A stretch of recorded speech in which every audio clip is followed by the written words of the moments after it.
Yunnan প্রদেশে ফুল চাষ এখন শুধু সৌন্দর্য নয়, একটি শিল্প।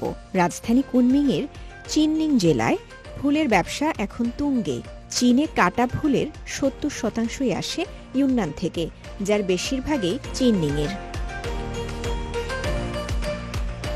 চিনমিংয়ের প্রদর্শনী পার্কে রয়েছে ১৭টি আধুনিক গ্রিনহাউস, যেখানে বছরে ৪০০ জনের বেশি মানুষ কাজ করেন।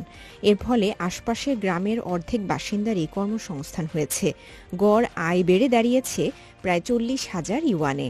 এখানে সকাল ৯টা থেকে ফুল প্যাকিং শুরু হয়, দুপুরে বিরতি থাকে, আবার কাজ চলে যতক্ষণ না সব ফুল প্যাকিং শেষ হয়।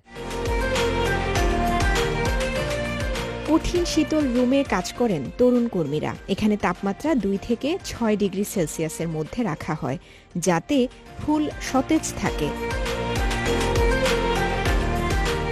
চাষিরা চাইলে স্থানীয় ফুল চাষ সমবায় থেকে গ্রিনহাউস ভাড়া নিতে পারেন।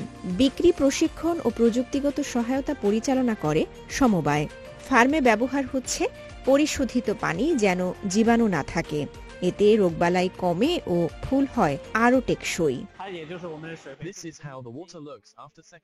পুরনো পদ্ধতিতে প্রাকৃতিক পানি ব্যবহারে জীবাণু ঝুঁকি থাকে, কিন্তু ফিল্টারকৃত পানি ফুলকে সুস্থ রাখে, বিক্রির যোগ্য করে।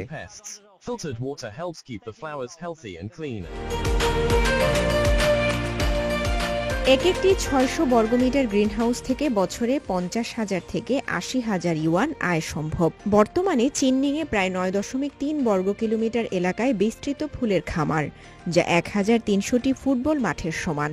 এই খাতে কাজ করছেন প্রায় ৫২,০০০ মানুষ। তাদের বেশিরভাগই তরুণ।